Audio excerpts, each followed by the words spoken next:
चलिए, तो आज हम लोग शुरू करते हैं सब ग्रुप के बारे में। तो उससे पहले मैं आपको ये बताना चाहूंगा कि क्या जो एसएल है, ओवर द फील्ड है, क्या ये सब ग्रुप होता है? GL N F.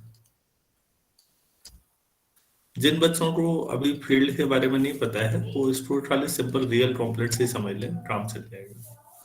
वैसे इसमें जेड बी भी आ जाएगा।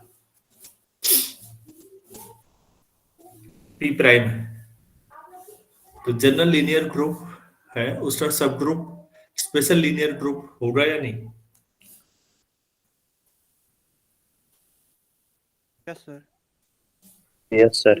मतलब टेस्ट को हम बाद में करें। जनरल लीनियर ग्रुप का मतलब एन बाई एन मैट्रिसेस हैं और इन्वर्टिबल है, मतलब उनका डिटर्मिनेंट नॉन जीरो है। तो ठीक है, नॉन जीरो तो इनफाइनाइट वैल्यूज है, अनकाउंटेबल है।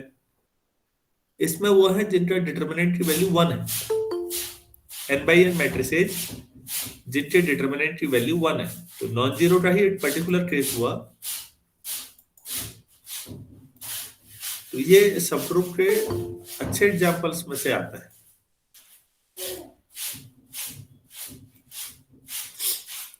तो इसको ध्यान रखिएगा। तो आज हम लोग अब सब ग्रुप होने के लिए टेस्ट पे बात करते हैं। सबसे पहले बात समझिएगा कि रिक्वायरमेंट क्या चीज है। मैं ये कह रहा हूं कि कोई एच है जो जी का सबसेट है, तो उसी बाइनरी ऑपरेशन के साथ जो जी में बाइनरी ऑपरेशन है, एच सब ग्रुप है। यहां सबसेट की बात हो रही है। बच्चों, जब सबसेट और सब ग्रुप का अंतर समझिएगा। जब ग्रुप की बात करते हैं तो यहां पर एक आपके पास अलजेब्राइक स्ट्रक्चर है। कैसा स्ट्रक्चर है? अलजेब्राइक। मतलब अलजेब्राइक स्ट्रक्चर का मतलब क्या है कि आप यहां पर ये बता सकते हैं कि ए और बी कोई दो एलिमेंट हो एच में, तो ए ऑपरेशन बी भी एच में ही हो, गारंटी है। एसोसिएटिविटी है एच में। एच में आइडेंटिटी है।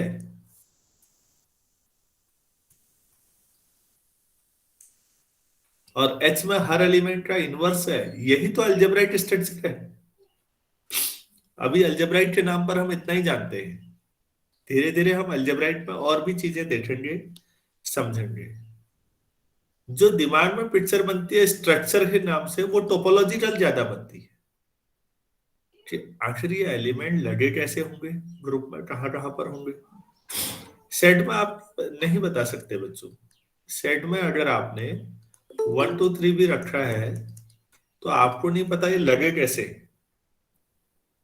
टोपोलॉजिकल स्पेस में आपको ये पता होता है कि ये लगे कैसे हैं, एक्चुअल में कहां पर होंगे, किस तरह से लगे होंगे, इनके बीच की दूरी क्या होगी। अब ग्रुप थ्योरी में दूरी पता नहीं लगेगी दो एलिमेंट्स के बीच की। कहीं ग्रुप में पढ़ा आपने दो एलिमेंट के बीच की दूरी कितनी होती है?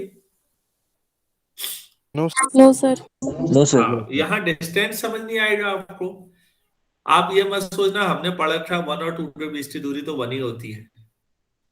अलजेब्रा में कहाँ बताया गया है?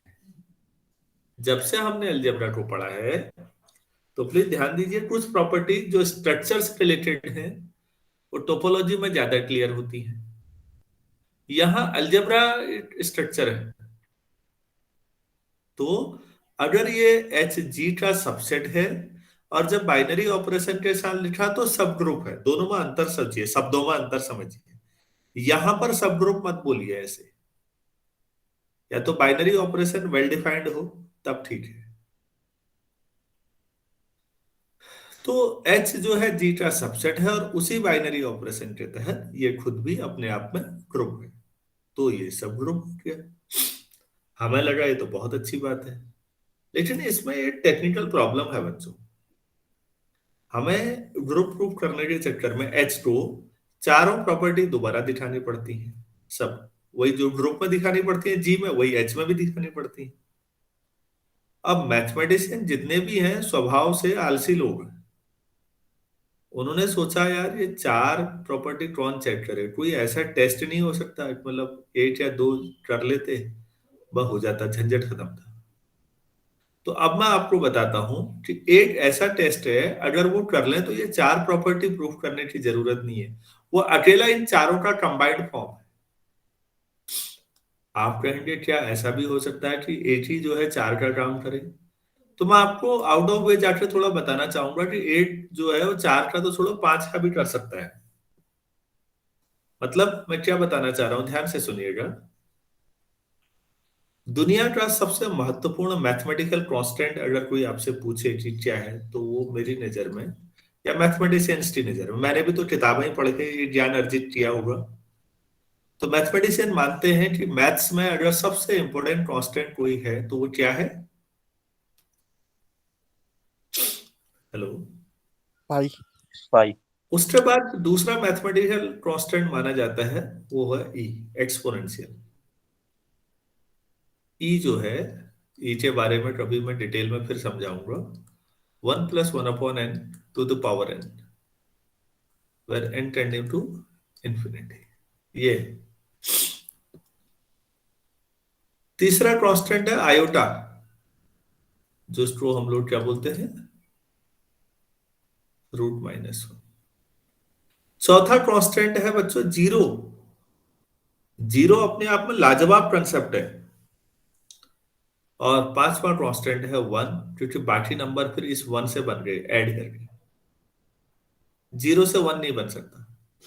जीरो को जीरो में कितनी बार जोड़े कि वन बने, ये सवाल है कोई? तो इसलिए वन बनाना जरूरी था। मैथमेटिक्स में कभी अगर कोई आपसे पूछे कि टॉप 5 सबसे महत्वपूर्ण, टॉप 5 शब्द उचित नहीं है, मोस्ट इंपोर्टेंट 5 जो सिंबल हैं वो आपकी नजर में क्या है? तो मैंने जो किताबें पढ़ी हैं हिस्ट्री ऑफ मैथमेटिक्स की एक दो, उसमें इनको पाया है। किताबों से पढ़ के ही बता रहा हूं बच्चों, मैंने कोई खोजा नहीं है इनमें से। तो लियोनार्ड ऑयलर साहब जो थे हमारे, उन्होंने, वो आदमी जीनियस था, ये सभी जानते हैं। उसने इन पांचों को एक ही क्वेश्चन में मिक्स कर दिया। वो एक क्वेश्चन आप लोग बता सकते हैं जिसमें पांचों आ जाए? ई के power pi i equal to -1 equal to 1। हाँ ठीक है, ये this is called Euler equation. देखिए पांचों आ गए या नहीं? Yes sir. This is the most important mathematical equation in mathematics, मतलब जिसमें पांच सबसे महत्वपूर्ण कांस्टेंट आ जाते हैं, और इतनी सरल इक्वेशन है। ऑयलर ने जब इसके बारे में काम किया ना, तो लोग हैरान रह गए, ऐसा भी हो सकता है? क्योंकि पाई, ई और आयोटा तो गजब है, बाकी जीरो वन तो हम बचपन से पढ़ रहे थे। तीनों को एक साथ ला पाना, बच्चों समझ में आया? Yes yes sir. Yes sir. तो यार जब ऐसे ऐसे इतनी चीजें इतने में ले आए मैथ्स वाले, तो यहां भी मैंने कहा मैथ्स वाले बड़े आलसी लोग हैं। उन्होंने कहा कि बस सोचने का काम तो ठीक है, बाकी काम कम से कम ही करना पड़े, लिखना भी कम से कम पड़े, तो वही अच्छा है। तो इसीलिए उन्होंने कहा कि ये ग्रुप सब एच को ग्रुप प्रूफ करना है तो पूरा करना जरूरी है क्या? कोई शॉर्टकट टेस्ट नहीं हो सकता? तो अब मैं वो टेस्ट ही बता रहा हूं, और वो वन स्टेप टेस्ट है और काफी महत्वपूर्ण है। जो बच्चे पहली बार पढ़ रहे हैं उनके लिए।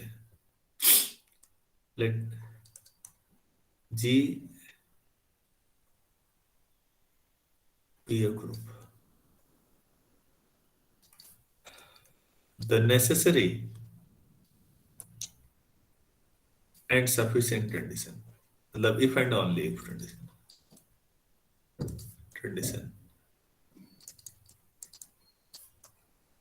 for H which is a subset of G to be a subgroup of G, to be subgroup of G is AB inverse belongs to H for every AB belongs to H।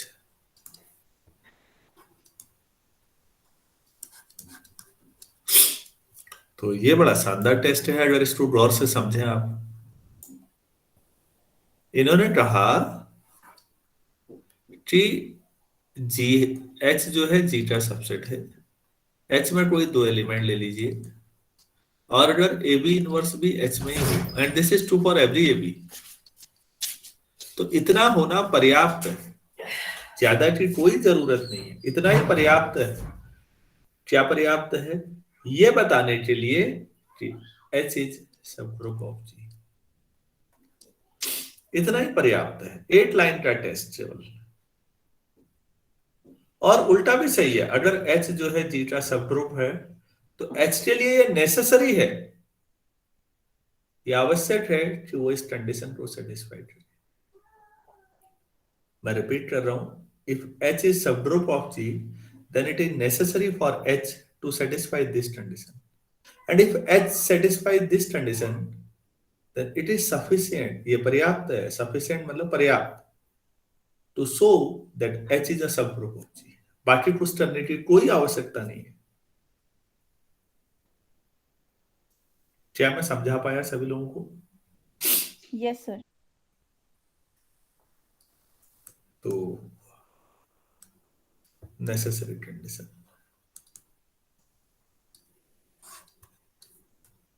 let H be a subgroup of G, ठीक होगी।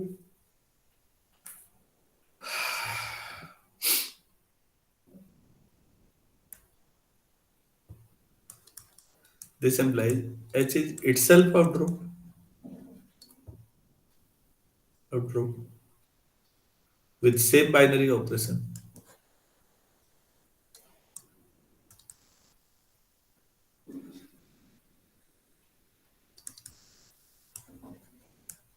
So if B belongs to H, तो group है तो B inverse भी होगा। और अगर मैं कोई A अगर H में मान लूं और B इनवर्स भी H में मान लूं, तो क्लोजर प्रॉपर्टी से क्योंकि ग्रुप है A B इनवर्स भी H में होगा, and this must be true for every A B belongs to H, and this is proved. तो नेसेसरी तो इन मामलों में ट्रिवियल केस होता है हर जगह, सफिशिएंट कंडीशन पे फोकस करना चाहिए।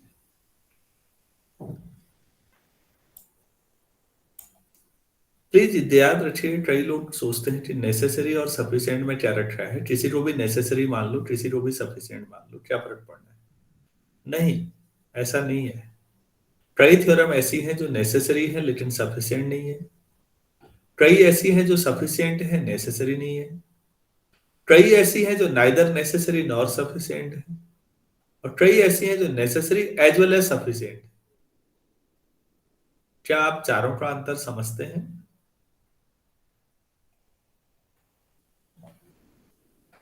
Yes sir. वो तो ठीक है, आपको तो पढ़ाया मैंने, बाकी स्टूडेंट्स को ऐसा तो नहीं है? सर थोड़ा बहुत सर कभी कभी कंफ्यूजन होता है, ये कभी कभी इम्प्लाई करने में मुश्किल होती है, इम्प्लीकेशन निकालने में। अच्छा, सर जैसे यहाँ जो स्टेटमेंट लिखी हुई है सर, ये किसको इम्प्लाई कर रही है? वैसे होने के लिए तो दोनों नेसेसरी होंगे यहाँ पर, लेकिन अगर दोनों नेसेसरी नहीं हुई तो कौन किसको इम्प्लाई करेगा? ठीक ठीक। और बच्चों का कोई दुख दर्द और है किसी का? ये सर पता नहीं चलता है सर, नेसेसरी कंडीशन कौन सी है, सफिशिएंट कंडीशन कौन सी है। अच्छा बच्चों, नेसेसरी शब्द पे जाओ ना, आवश्यक, कोई चीज आवश्यक है, जरूरी है, मतलब इसके बिना काम नहीं चलेगा। तो मैं कई बार इन लोगों को कॉमन अपनी जिंदगी से जुड़े हुए सामान्य से उदाहरण देता हूं। मैं इनसे कहता हूं, यार एक बार बताओ भाई, मुझे भूख लगी है, तो जाहिर सी बात है मेरा उद्देश्य है पेट भरना। अब मैंने कहा यार क्या करूं, जाया दुकान पे कैंटीन में गया, मेरे चाय और समोसा मिला, ठीक है एक चाय ले लो, दो समोसे ले लो, पेट भर जाएगा। या मैं 4 केले खा लूं, केले मिल जाए मुझे, या 2 रोटी और सब्जी मिल जाए, या थोड़ा चावल मिल जाए, दाल चावल, ऐसे तो कई विकल्प हो सकते हैं, मैगी मिल जाए। इनमें से अभी और भी ऑप्शन हो सकते हैं, आप समझ रहे होंगे। मेरा उद्देश्य है भूख मिटाना। तो इनमें से कोई भी मिल जाए ना, सफिशिएंट है या नहीं? Yes sir. क्या ये नेसेसरी है कि इनमें से एक पर्टिकुलर यही मिले तभी पेट भरेगा, क्यों बाकियों से नहीं भरेगा?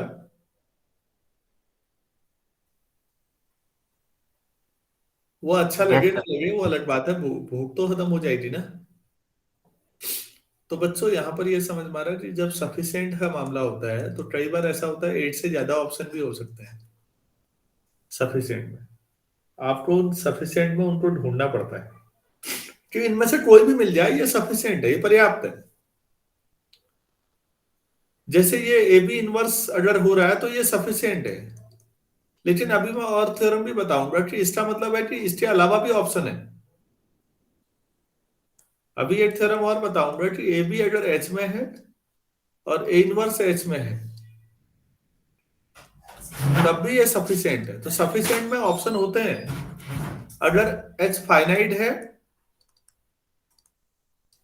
तो केवल a b belongs to H ही सफिशिएंट है। ये भी कराऊंगा तीसरी थ्योरम में। तो मैं कहना क्या चाह रहा हूं, जब सफिशिएंट है तो ऑप्शन होते हैं। अब ये हो सकता है कि यार वो मुझे ना पता हो इतने ऑप्शन। मेरी बात समझ में आई? Yes sir. कई बार ऐसा होता है बच्चों, किसी क्वेश्चन को करने के कई तरीके हैं। अब मुझे कैलकुलस वाला तरीका, ज्योमेट्री वाला तरीका या कोई और मेथड भी हो, अब ठीक है मुझे नहीं पता हो, मुझे एक मेथड है तो ठीक है वही सफिशिएंट है मेरे लिए। जैसे 0 से इंफिनिटी, मैं आपको ये दे दूं sin x upon x dx।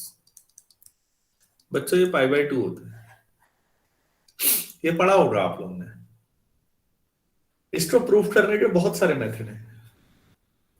आप इसको लाप्लास ट्रांसफॉर्म से प्रूफ कर सकते हैं, आप इसको फोरियर ट्रांसफॉर्म से भी प्रूफ कर सकते हैं, आप इसको कॉम्प्लेक्स एनालिसिस की मदद से रेसिड्यू से भी कर सकते हैं, आप इसको इंटीग्रल इक्वेशन से भी कर सकते हैं, और आप इसको differentiation under the sign of integration, under the sign of integration BSc first year में पढ़ाया जाता है। इंटीग्रल इक्वेशन एमएससी के दौरान पढ़ाया जाता है, फोरियर भी एमएससी के दौरान है। ये बीएससी है, ये बीएससी है और ये बीएससी है, 2 एमएससी है। मैं इसको 5 तरीके से प्रूफ कर सकता हूं। अब लेकिन अरे मैंने 80 से किया, इनमें से किसी 8 से, तो वो सफिशिएंट हुआ या नहीं हुआ? Yes sir. तो बच्चों सफिशिएंट में 8 से ज्यादा ऑप्शन हो सकते हैं। क्या पता कोई और अच्छा मैथमेटिक्स जानता हो और उसको इससे भी ज्यादा मेथड मालूम हो भाई। अब मुझे भी इतना ही पता है, लेकिन किसी को इससे भी ज्यादा मालूम हो सकते हैं। बल्कि एमएससी फाइनल में तो प्रोजेक्ट में यही मंगाना चाहिए। बढ़िया सवाल है कि इसको ना 5 डिफरेंट मेथड से करो, उनकी मेथोडोलॉजी भी बताओ कि आखिर इसमें क्या लॉजिक है, इसमें क्या लॉजिक है, उसका प्रोसेस भी बताओ अच्छे तरीके से। तो वो टीचर को बहुत पसंद आएगा। ये अच्छा सवाल बन सकता है असाइनमेंट का।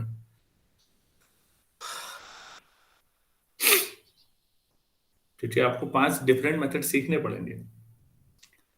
लेकिन अब जब बात नेसेसरी की आती है बच्चों, तो नेसेसरी में आपके पास चॉइस नहीं होती, करना ही करना है वो। तो आप एक बात बताइए, बीएससी में हम लोग फिजिक्स केमिस्ट्री मैथ 3 सब्जेक्ट लेके चलते थे। किसी 8 सब्जेक्ट में पास होने के लिए नेसेसरी है कि सफिशिएंट है?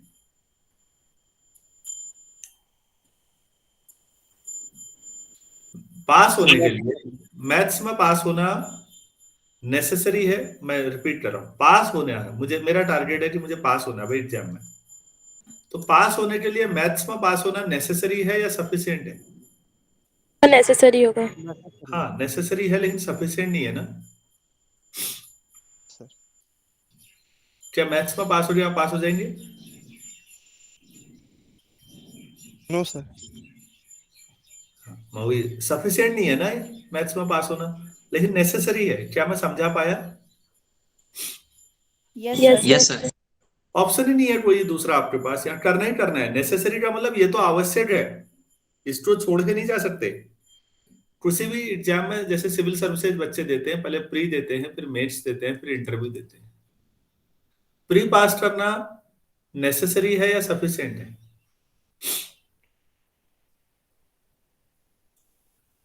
नेसेसरी। नेसेसरी। necessary, ऑब्वियस है। प्री और मेन पास करना, प्री भी नेसेसरी। कर लिया, मेन भी कर necessary, लिया, ये भी नेसेसरी। हाँ, मतलब आप समझ रहे हैं ना कि नेसेसरी को बाईपास करना पॉसिबल नहीं है। तो नेसेसरी तो करना ही करना है, तभी तो वो नेसेसरी है। अगर उसको किए बिना भी कर सकते तो वो नेसेसरी किस बात का है फिर? क्या मैं आप समझा पाया?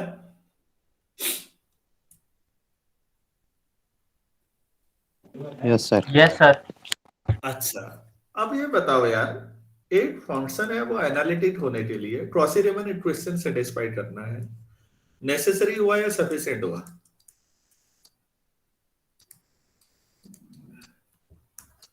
क्रॉसी रीमन इक्वेशन सर नेसेसरी हुआ। necessary, सफिशिएंट नहीं है।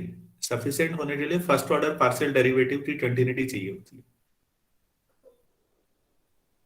केवल क्रॉसी रीमन इक्वेशन सेटिस्फाई हो रही है, तो अगर एनालिटिक है तो ये नेसेसरी है कि वो इसको सेटिस्फाई करेंगे। तो यहां पर क्रॉसी रीमन इक्वेशन जो है वो नेसेसरी है, सफिशिएंट नहीं है। क्लियर है इतना? Yes sir. yes sir, अच्छा, मेरे पास एक बाउंडेड और इनफाइनाइट सेट है। बोल जानो विरेस्टर्स थ्योरम याद है? Yes sir. Yes, sir. Bounded और Bounded- इनफाइनाइट सेट है, तो इसका कम से कम 8 लिमिट पॉइंट होगा। होगा, अब वो इनफाइनाइट सेट में सीक्वेंस भी आप शामिल कर सकते हैं। सीक्वेंस भी इनफाइनाइट सेट होते हैं। अगर वो बाउंडेड सीक्वेंस होगा तो एटलीस्ट 1 लिमिट पॉइंट तो उसका भी होगा। एक ही बात है। क्या लिमिट पॉइंट का यही तरीका है? ये नेसेसरी है क्या? No sir. हो सर, ये सफिशिएंट है। अगर कोई सेट ऐसा है तो ये पर्याप्त है ये बताने के लिए कि कम से कम 8 लिमिट पॉइंट होगा। वरना आपके पास आर है जो बाउंडेड नहीं है, उसके बावजूद इसका हर पॉइंट लिमिट पॉइंट होता है यूजुअल टोपोलॉजिकल स्पेस में। तो क्या समझाया मैंने? सफिशिएंट कंडीशन है। बोलजानो विरेस्टस थ्योरम क्या है बच्चों? मैं आपको आपके सब्जेक्ट के टॉपिक से उठा के दे रहा हूं।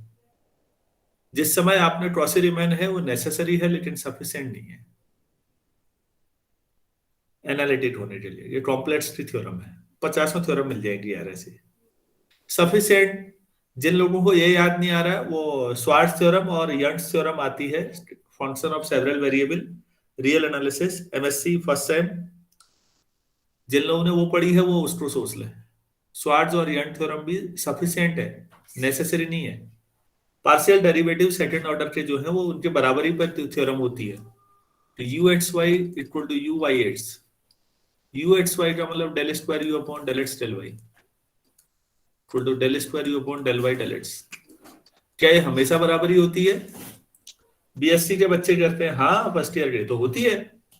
नहीं, ऐसा नहीं है। मैथ्स वालों ने ऐसे ऐसे एग्जाम्पल ढूंढे हैं जहां ये बराबरी नहीं होती। तो फिर कब बराबरी होगी और कब नहीं होगी? फिजिक्स वाले कहते हैं अरे ये तो हमेशा बराबर है, मैथ्स वाले कहते हैं ना हमेशा बराबर नहीं है। आखिर ये अंतर क्यों है? ये इसलिए है क्योंकि फिजिक्स वाले भौतिक जगत की जो हमारी प्रैक्टिकल सिचुएशन है उनको देख रहे होते हैं। फिजिकल प्रैक्टिकल लाइफ में बच्चों लगभग मैंने हमेशा देखा बराबरी हो जाती है। तो फिजिक्स के स्टूडेंट की बराबरी तो चलती है। मैथ्स वाले तो ऐसे ऐसे एग्जाम्पल ले लेते हैं टेक्निकली जो प्रैक्टिकली भले ही पॉसिबल हो या ना हो, उन्हें इससे मतलब नहीं है। तो कई सारे ऐसे क्वेश्चन हैं जहां बराबरी नहीं होती। तो फिर दो मैथमेटिशियन आते हैं आगे और वो दो थ्योरम आती है उनके नाम पर, एक स्वार्ट्ज और एक यंग। दो अलग थ्योरम है और दोनों ये बताते हैं कि अगर ये कंडीशन सेटिस्फाई हो गई तो ये बराबर होंगे। ऐसे इस भाई ने भी बता रखा है कि अगर एक कंडीशन दे रखी है उसने, वो सेटिस्फाई हो गई तो ये बराबरी होगी। लेकिन ये दोनों सफिशिएंट कंडीशन है। आपको मैंने बताया था ना सफिशिएंट में ऑप्शन होते हैं। Yes sir. तो Yes, यार सर हाँ, कल को आप भी एक थ्योरम प्रूफ, एक कुछ कंडीशन लेके प्रूफ कर दो कि ये बराबरी होगी, अगर वो कंडीशन सेटिस्फाई होगी तो आपके नाम से थ्योरम आ जाएगी। लेकिन वो सफिशिएंट है, सफिशिएंट कंडीशन निकालना ज्यादा आसान है, नेसेसरी कंडीशन प्रूफ करना डिफिकल्ट है, क्योंकि आप दूसरों के लिए गुंजाइश छोड़ ही नहीं रहे हो। आप कह रहे हो कि ये होने पे ये तो होना ही होना है, तो आप दूसरों के लिए ऑप्शन नहीं छोड़ रहे हो और मैथमेटिशियन नया ऑप्शन निकाल के ले आएंगे। तो नेसेसरी आसान नहीं है प्रूफ करना। खुद मेरा रिसर्च पर जिस फील्ड में है, मैंने देखा है लोग सब सफिशिएंट कंडीशन निकालने पे ध्यान है, क्योंकि नेसेसरी बस की बात नहीं है भैया, इतना आसान नहीं है। अरे मैं समझा पाया? Yes, sir. यस सर अच्छा, कॉम्पैक्ट होना और कनेक्टेड होना, मैं ये सही है कि ये सही है?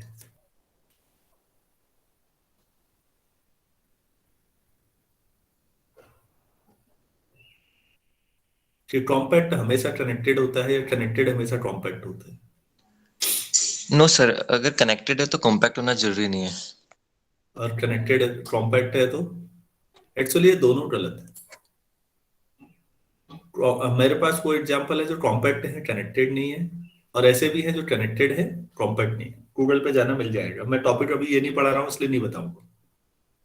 मैं केवल ये बता रहा हूँ कि एक इनमें से ये है तो वो होना नाइदर नेसेसरी नॉर सफिशिएंट वाली स्थिति है।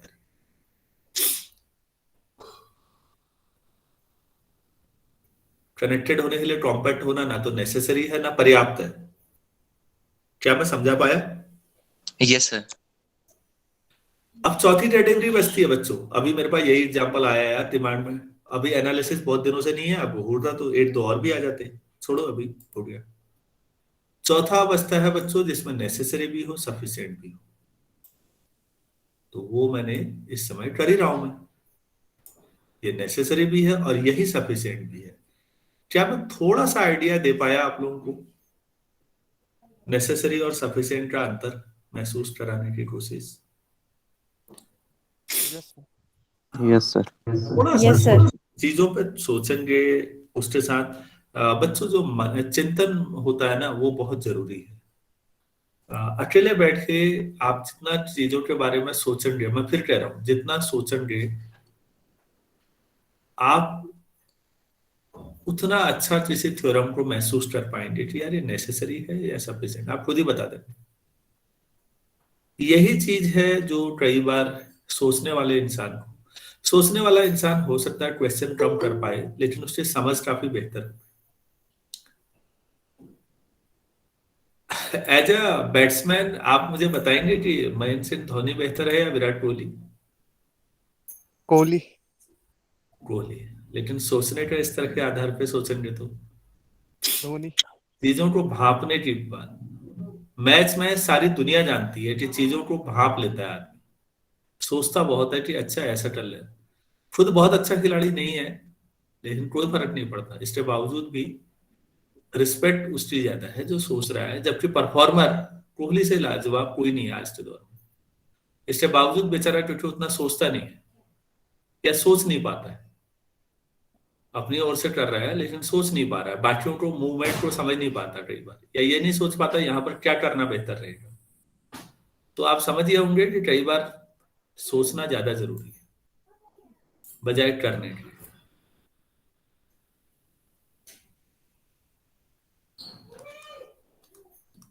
तो जरूरी नहीं है कि आप 50 क्वेश्चन करें रोज और मैं 10 ही क्वेश्चन करूं तो आप बेहतर मैथमेटिशियन हो सकता है। मैं 10 में आराम से सोचता हूं हर चीज को, क्वेश्चन कैसे डेवलप हुआ, क्या पूछा गया, क्या इसको ऐसे भी फ्रेम किया जा सकता था।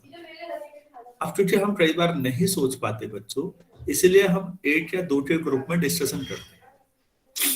अगर आप लोग 2 या 3 ग्रुप में डिस्कशन करते हैं, रोज स्टडी कर सकते हैं, तो बहुत अच्छी बात है, ये भी बुरा नहीं है।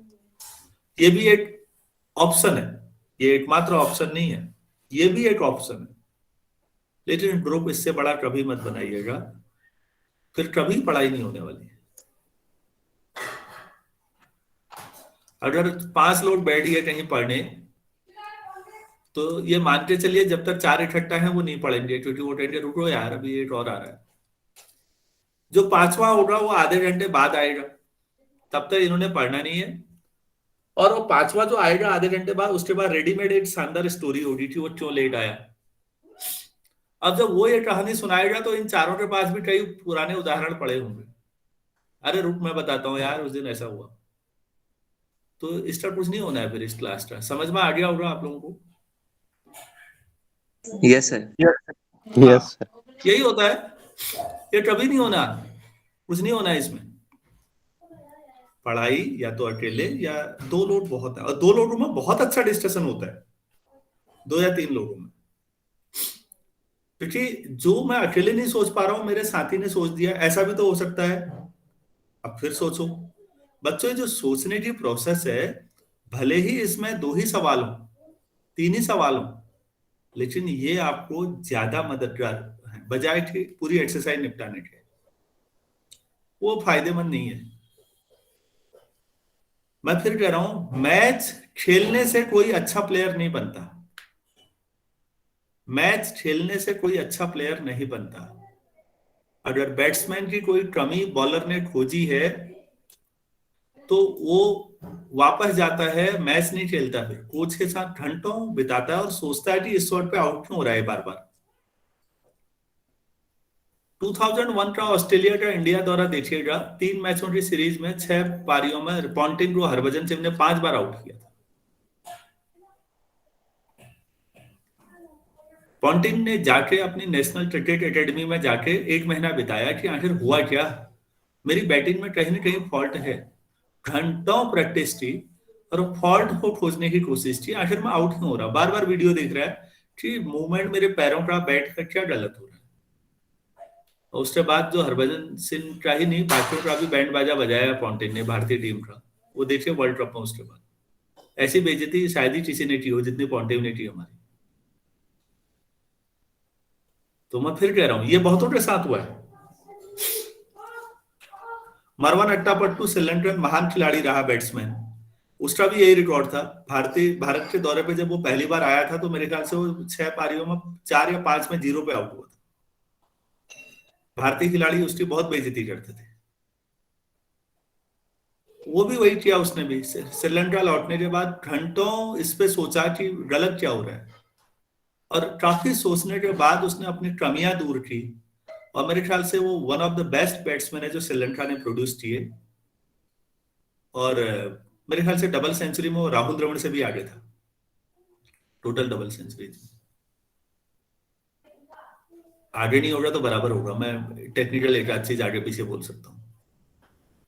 आखिर क्या रहा होगा? तो मैं बार बार कहता हूं बच्चों, ये फर्क नहीं पड़ता कि आपने कितने ज्यादा क्वेश्चंस किए। ये बेवकूफ लोग करते हैं, मैंने ज्यादा किए, ऐसा नहीं है। आपका क्लास जो है ना वो कम क्वेश्चंस में भी दिखता है कई बार। कोई जरूरी नहीं है कि किसी बैट्समैन ने कम मैच खेले हैं तो उसे महान नहीं माना जाएगा। वो तो क्लास अलग दिखता है, 4 ही सवाल में समझ में आ जाता है कि इसका सोचने का स्तर अलग है। मैं नैनीताल में जब आया था तो मुझे एक लड़का मिला था, अभी डीडी हाट कॉलेज में है, नारायणगढ़। और मेरी नजर में, मैं अभी भी बार बार कहता हूं कि इससे अच्छा मैथ्स वाला कोई नहीं है, डॉक्टर नवीन चंद सिंह। लाजवाब है। और तरीका वही था, कह रहा था सर जिस समय एमएससी करते थे नैनीताल से, तो एक सर मिले, वो पीएचडी स्टूडेंट थे उस दौर में, कुलदीप सुंदरियाल। कुलदीप ने अभी टिहरी में पॉलिटेक्निक में टीचर है। कुलदीप को मैंने भी देखा है बच्चों, और ईमानदारी से कह रहा हूं, उत्तराखंड में आज की तारीख में 114 कॉलेज हैं और 35 के आसपास यूनिवर्सिटीज हैं, लेकिन मुझे कुलदीप सुंदरियाल से बेहतर मैथमेटिशियन कोई नहीं करता। कोई नहीं, कोई स्टैंड नहीं करता। सब देख लिए मैंने, अब कुमाऊं वाले भी, गढ़वाल वाले भी, सबका स्तर देख लिया है। ये मेरा मानना है, मैं गलत हो सकता हूं, लेकिन मेरा मानना है कुलदीप सुंदरियाल से बेहतर मैथ्स कोई नहीं समझता। कुलदीप पीएचडी कर रहा था, ये नवीन लोग एमएससी कर रहे थे। तो कुलदीप कहता सर टोपोलॉजी पढ़ाते थे कई बार, और फिर बाद में 1 या 2 सवाल छोड़ देते थे। बाकी लोग तो क्लास पूरी होते ही घर को चले जाते थे। नवीन कुलदीप के साथ बैठने की कोशिश करता था, पूछने की। तो नवीन कहता कई बार तो सर ना शाम तक बैठा देते थे और 1 या 2 सवाल से ज्यादा कभी नहीं होते थे। वो एक सवाल देंगे और कहेंगे सोचो। तुम सोच के लाए आधे पौन घंटे में, सर ऐसा कर ले। नहीं यार, ये करोगे तो ये गलत हो जाएगा ना। हाँ, अब फिर सोचो। कह रहा सर एक दिन तो ऐसा हुआ कि मैं रात को गर्मियों के दिनों में मल्लीताल अपने कमरे में 8 बजे पहुंचा। मुझे फ्रस्ट्रेशन भी हुआ, क्या है यार, पूरा दिन लगाने के बाद भी इस आदमी ने एक सवाल का जवाब नहीं दिया। आज एक क्वेश्चन था, उसी के पीछे लगे रहा मैं। बार बार मैं जो भी सोचूं उसको वो गलत कर दे कि ऐसा सोच रहे हो तो ये हो जाएगा, लेकिन जवाब ना दे। कमरे पे गया, कह रहा मैंने खाना वाना खाया। मैंने कहा हो गया, और टीचर भी तो पढ़ा रहे हैं, उनका भी पूरा करना है। पूरा किया। कह रहा सर 1 बजे रात में सो गया। सुबह के 3:30 बजे कुलदीप का फोन आ गया। हाँ नवीन, सो गया? कह रहा सर बहुत गुस्सा भी आया। हाँ सर। अरे यार तुमने सोचा नहीं वो क्वेश्चन? कह रहा सर गुस्सा तो बहुत आया, लेकिन गुस्से को दबा गया। मैंने कहा सर वो मैं फिर और काम भी थे और पेपर की पढ़ाई की, नहीं सोचा। चलो उठाओ कॉपी पेन उठाओ, मैं बताता हूँ। तो नवीन कह रहा सर गुस्सा भी आया, लेकिन फिर लगा ये आदमी मेरे लिए तो सोच रहा है। और वो 3:30 बजे उसने मुझे एक्सप्लेन किया कि इसको ऐसे करें तो कैसा रहेगा। कह रहा मुझे इतनी खुशी हुई, फिर कहा 6-7 बजे तक नींद नहीं आई, वो कॉलेज जाते समय नींद आ रही थी।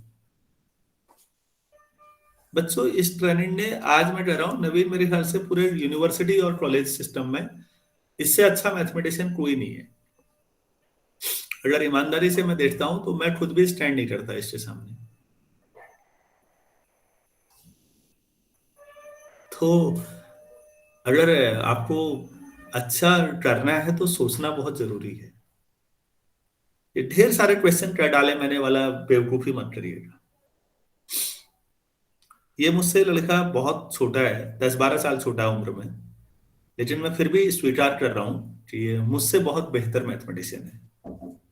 और स्वीकार करना भी चाहिए ईमानदारी से, जो मुझसे बेहतर है वो है। मुझसे ही नहीं, अधिकतरों से बेहतर ही होगा यार आज के टाइम।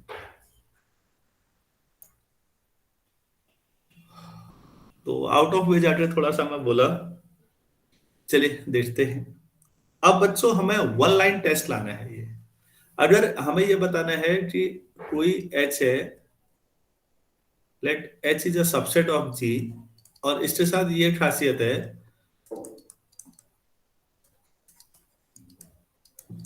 कि h में कोई भी a और b है तो a b इनवर्स h में ही है। तो क्लेम क्या रहना है हमारा, दावा क्या है, h is sub group of g, ये प्रूफ करना है।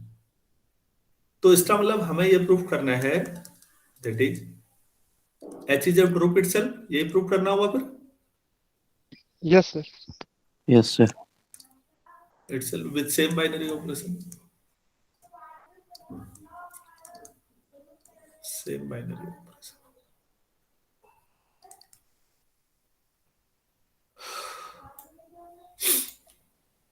चलो ठीक। तो अभी तो पहली बार हम थ्योरम प्रूफ कर रहे हैं, तो अभी तो मुझे बताना पड़ेगा कि जो ग्रुप प्रूफ करने में 3-4 काम हम करते हैं, क्लोजर, आइडेंटिटी, एसोसिएटिविटी, इनवर्स, हर एक का, वो सब मुझे एच में दिखाने पड़ेंगे। अब एक बात सोचिए, पहला A बिलोंग्स टू H, तो इसका मतलब A इनवर्स H में होगा या नहीं? Yes, sir. ऐसा Yes, लिखा था sir. क्या, ये डिफरेंट होने चाहिए लिखा था क्या? Sir No, sir. तो फिर B की जो भी यही रख लेता हूं, तब भी ये होगा ना, सही तो? Yes, sir. और A इनवर्स बाय डेफिनेशन क्या हुआ? Identity. तो इसका मतलब है कि H में आइडेंटिटी एग्जिस्ट करती है, that is identity exist in H। ठीक हो गया। अच्छा, E अब H में है पता लग गया, और A H में है ये भी पता लग, ये मान लो। तो फिर इससे क्या पता लगेगा? A inverse belongs to H. A inverse belong to A H. भी H में है तो A भी इनवर्स H में है, अगर ये है तो ये भी होगा। This implies A inverse belongs to H। इसका मतलब H में अगर कोई एलिमेंट A है तो ये गारंटी है कि उसका इनवर्स भी H में ही है, that is inverse of each element of H exists in H.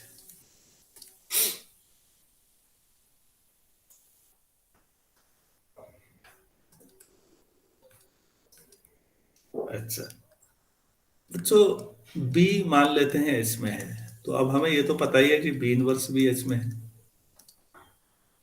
So if A belongs to H और B inverse belongs to H है, तो हमारे पास जो रूल है उसके हिसाब से दूसरे वाले का इनवर्स ये H में होना चाहिए. ये सबसे ऊपर वाला सोचो, A और B है तो B का इनवर्स जो दूसरा है उसका इनवर्स B होना चाहिए. तो इससे क्या आ जाएगा? AB belongs to H. AB belong to H. That is H is closed Compounder. with respect to given binary operation. तो जो भी ऑपरेशन है उसके हिसाब से ये क्लोज है. और क्या रह गया? प्रॉपर्टी हेरिटेज में आ जाएंगे सर. अब क्या रह गया दिखाना? एसोसिएटिविटी. एसोसिएटिविटी अभी भी दिखाने की जरूरत नहीं है बच्चों. क्यों नहीं है? आपके पास एक ग्रुप है, उसके कुछ एलिमेंट आपने यहां ले लिया, ऑपरेशन भी वही ले लिया. तो अगर ये एलिमेंट आपस में सारे एसोसिएटिव हैं तो उसमें से कुछ यहां लिया, वही ऑपरेशन है, तो वो अभी यहां एसोसिएटिव क्यों नहीं होंगे? सोचो, होंगे ना? Yes sir. अरे भाई, आइडेंटिटी तो समझ में आता है कि देखो यहाँ तो आइडेंटिटी थी, यहाँ है नहीं है, चेक करनी पड़ती है, तो वो चेक कर ली हमने. जितने एच में एलिमेंट है हर एक का इनवर्स भी एच में लेके आए नहीं लाए आप, ये भी ठीक है. लेकिन एसोसिएटिविटी, वो एलिमेंट उस ऑपरेशन में अगर सारे जी के अंदर एसोसिएटिव हैं तो वो एलिमेंट कहीं भी जाए फिर उसी ऑपरेशन में वो एसोसिएटिव होंगे. उसमें दिक्कत क्या है? क्या मैं समझा पाया? Yes, sir. एक चीज और समझना बच्चों, कई बार कई बच्चों के दिमाग में यह आता है कि जी में से कुछ एलिमेंट अगर आप एच में ले आए, सब ग्रुप बना दिया, तो अब वो एलिमेंट इस समय जी में माने जाएंगे या नहीं माने जाएंगे?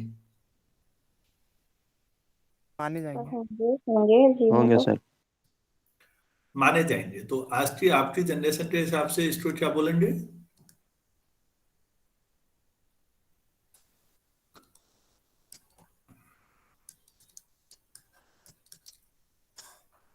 कि आप जी में से कुछ एलिमेंट को कॉपी करते हो और एच में पेस्ट करते हो. कॉपी पेस्ट और कट पेस्ट में मूलभूत अंतर क्या होता है बच्चों? सर कॉपी में दोनों जगह निकाल के रहेंगे. अब उसमें नहीं जैसा रहेंगे. सिग्नल बस वो कट में वो वहां से हटके दूसरे में चला जाता है. हाँ, तो जी में से अगर मैं एच में एलिमेंट ला रहा हूं तो मैं कट पेस्ट नहीं करूंगा, मैं कॉपी पेस्ट कर रहा हूं. वो दोनों जगह होंगे. Yes sir. सभी बच्चे ये बात समझ पाए? Yes sir. दूसरी बात, एक चीज और समझिएगा, एलिमेंट की प्रॉपर्टी और सेट की प्रॉपर्टी का अंतर. एसोसिएटिविटी एलिमेंट्स की प्रॉपर्टी है, तो वो एच में रहे या जी में रहे क्या फर्क पड़ता है? वो प्रॉपर्टी एलिमेंट्स की है, तो एलिमेंट वही है, तो वो यहां भी सेटिस्फाई करेंगे. लेकिन जो मैंने ये प्रूफ की है तीनों सेट की प्रॉपर्टी है, इसलिए मुझे दिखानी पड़ी कि ये सेट में है. क्या ये अंतर समझा पाया मैं? Yes sir. Yes sir. Yes sir. कभी भी याद रखिएगा, आप अगर सबसेट ले रहे हैं ना, तो सबसेट में वो सारी चीज प्रूफ करेंगे जो सेट की प्रॉपर्टी है. जैसे सब ग्रुप लें, सब रिंग लें, सब स्पेस लें, सब जो ध्यान रखिएगा. जो प्रॉपर्टीज एलिमेंट्स की है, अरे जब सारे एलिमेंट वो प्रॉपर्टी सेटिस्फाई कर रहे हैं तो कुछ एलिमेंट आप इधर भी ले आए और वही ऑपरेशन है, तो दिक्कत क्या है? दोबारा क्यों कर रहे हो? वो तो एलिमेंट्स की प्रॉपर्टी है, सेट की थोड़ी है. किसी भी सेट में रहे. क्या मैं ये बात अच्छी तरह समझा पा रहा हूं आपको? Yes, sir. Yes sir. Yes sir. तो बच्चों आगे को भी देखना कौन से प्रॉपर्टी एलिमेंट्स की है और कौन से सेट की है। जो सेट की है वो तो दिखानी पड़ेगी, जो एलिमेंट्स की है वो दिखाने की कोई जरूरत नहीं है। तो चौथा डायरेक्टली लिखा जाएगा। मैं सीधे लिख सकता था, मैंने इतनी बहस क्यों की, ताकि मैं आगे को अपना काम कम कर सकूं। मैं शुरू में ज्यादा टाइम लगाता हूं जानबूझ के, ताकि बाद में कम समय लगाना पड़े। कई लोग शुरू में कम लगाते हैं, फिर बाद में पीछे मुड़ मुड़ के आना पड़ता है।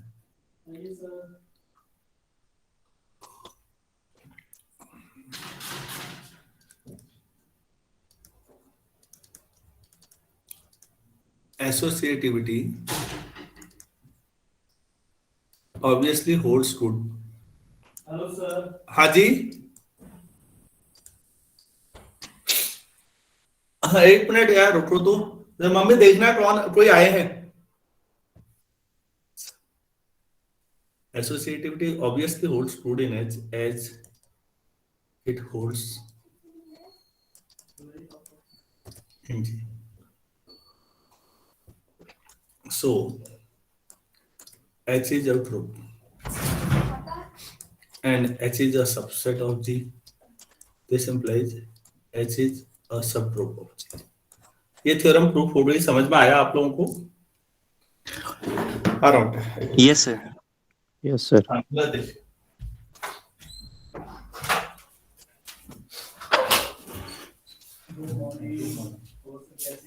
अच्छा मैं यार वो भेज रहा हूँ, ठीक है बच्चे से भिजवा रहा हूँ। 1 मिनट मैं जरा क्लास ले रहा हूँ।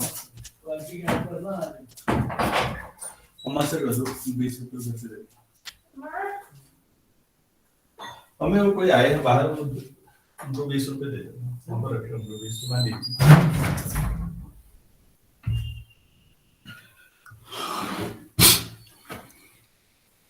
तो थ्योरम अच्छी तरह समझ में आ गई है।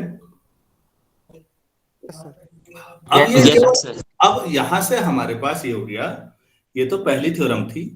आगे को अब हम केवल एक ही रिजल्ट लगा के हम काम चलाएंगे। एक रिजल्ट से हमने एक लाइन में ये टेस्ट कर दिया और हम देख लेंगे कि ये सब ग्रुप है या नहीं। मैं एक क्वेश्चन करा रहा हूं आपको।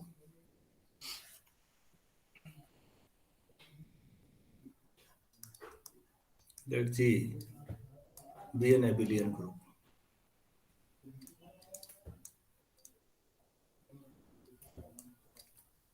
And H subset of G such that H में G के वो एलिमेंट है जिनका स्क्वायर आइडेंटिटी आता है।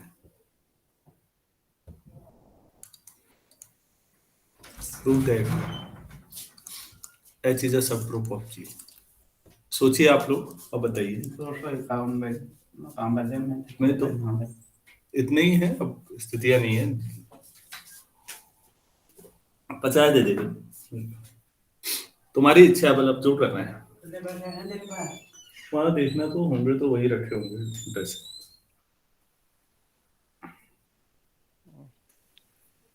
ये प्रूफ करना है और मैं आपसे एक्सपेक्ट कर रहा हूँ, क्या आप इसे कर सकते हैं?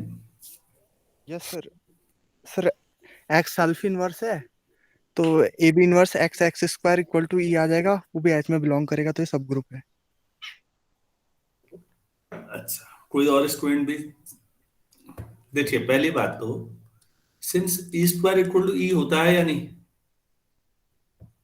Yes sir.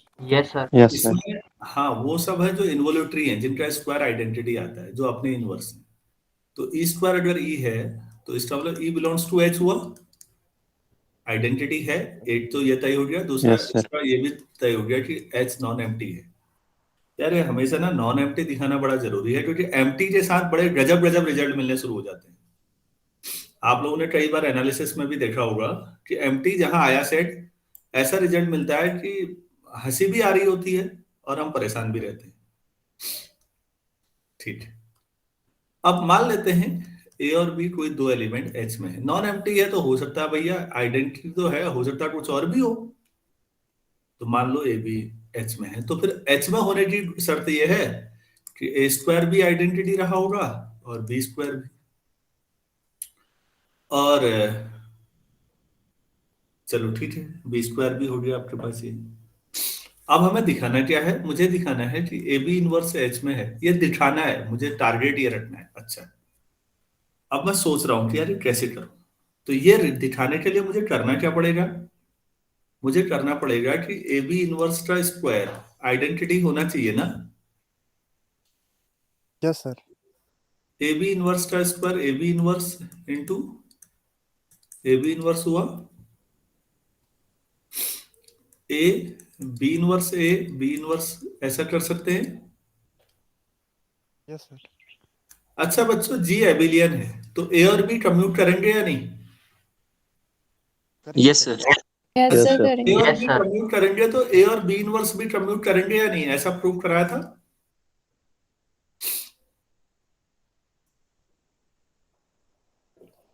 ए और बी कम्यूट करते हैं तो ए और बी इनवर्स भी कम्यूट करते हैं, ऐसा कराया या नहीं कराया, ये पूछा मैं। Yes, sir. कराया। Yes, sir. तो उस लॉ से आप इसको ऐसा लिख सकते हैं, तो ये हो जाएगा ए स्क्वायर और बी माइनस 2। आप इसे ए स्क्वायर और बी स्क्वायर इनवर्स कर सकते हैं, ये ई और ये ई इनवर्स हो जाएगा, ये ई ही आएगा। तो क्या साबित हो गया इससे भाई, ए बी इनवर्स का होल स्क्वायर भी आइडेंटिटी ही आया, तो A B inverse sub group हो गया या नहीं, a B inverse belongs to H हुआ या नहीं। Yes sir. Yes yes sir. हाँ, तो इससे ये प्रूफ हो गया। उम्मीद है आप सबको क्लियर हो गया होगा कि हमने इस टेस्ट से डायरेक्टली कर दिया कि सब ग्रुप है भाई।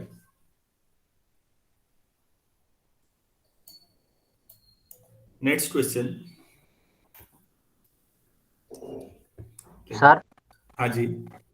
सर जैसे एसोसिएटिविटी एलिमेंट्स की प्रॉपर्टी होती है ना, हाँ जी। वैसे ही कम्यूटेटिविटी भी एलिमेंट्स की प्रॉपर्टी होती है, सेट की प्रॉपर्टी होती है। हाँ, एलिमेंट्स की प्रॉपर्टी है। Okay sir. हाँ, लेकिन बेटा एक चीज है, कम्यूटेटिविटी में एक चीज बड़ी जोरदार है। जैसे जी है और सपोज ये नॉन कम्यूटेटिव या नॉन एबिलियन ग्रुप है, हाँ, यस सर। इसका मतलब समझना चाहिए थोड़ा सा हमें ध्यान से। लोग कहते हैं कि इसका मतलब है A B inverse is not equal to B A inverse, A B is not equal to B A. हाँ, अब Yes, थोड़ा sir. गहराई में जाए, इसका क्या मतलब है, क्या कोई भी दो एलिमेंट लोगे ऐसा आएगा, या कुछ एलिमेंट्स होंगे जिनके साथ ये रिलेशन नहीं बन रहा होगा। कुछ नहीं होंगे ऐसे जिनके साथ रिलेशन नहीं बन रहा होगा। हाँ, इसका मतलब है कि नॉर्मली हम सबसे कॉमन एग्जांपल ऐसे में किसका लेते हैं, मैट्रिसेज। ऐसा नहीं है कि मैट्रिसेज में कम्यूटेटिविटी हो ही नहीं सकती, होती है यार, कभी कभी नहीं भी होती। तो एक बात सोचो, मेरे पास एक ग्रुप है,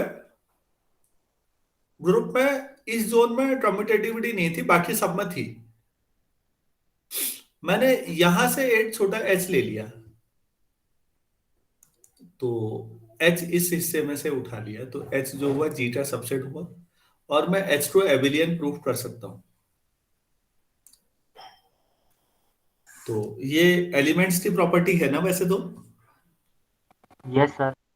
हाँ, कि वो कम्यूटेटिव है नहीं है, लेकिन मैंने ग्रुप, देखो ध्यान से समझो, ऐसे कई एग्जाम्पल हैं बच्चों, हम मशीन की तरह चलते हैं, एक लाइन में नहीं चलना है। नॉन एबिलियन ग्रुप हमने उठाए, नॉन एबिलियन में हमने आइडेंटिफाई किए भाई कौन कौन है जो कम्यूटेटिव नहीं है, उनको साइड में रखो, और बाकी वहां भी कम्यूटेटिव बहुत मिलेंगे, ऐसा नहीं है। तो जो कम्यूटेटिव मिले, पता लगा मैंने उन्हीं से एक सब ग्रुप बना लिया। तो ऐसा पॉसिबल है बच्चों कि ग्रुप तो नॉन एबिलियन हो लेकिन सब ग्रुप एबिलियन हो। इसका एग्जाम्पल आप लोग ढूंढ के लाना है आपको। आज इतना ही करें, यस सर।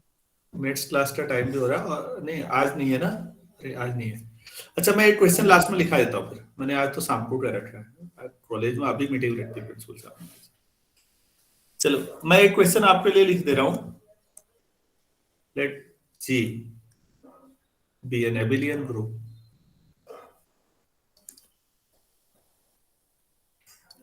Under multiplication. आज मैंने सोचा था मैं 3 थ्योरम कराऊंगा, कराई मैंने एक, under under multiplication and H is a subset of G such that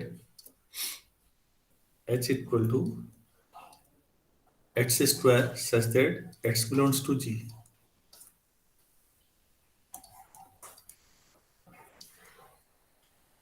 H is a subgroup of G. ये प्रूव करना है। H में एक ऐसे एलिमेंट ले लिए जो G के एलिमेंट हर एक का स्क्वायर ले लिया, मतलब स्क्वायर मतलब X ऑपरेशन X। समझ में आया? Yes sir. तो Yes, sir. हाँ जी, इसको प्रूफ करना है यार, करो। और मैं चल रहा हूँ भाई, ये Okay, आपके लिए sir. क्वेश्चन है। और थोड़ा सोचिएगा, सोचना मैं बार बार कह रहा हूँ, सोचना ज्यादा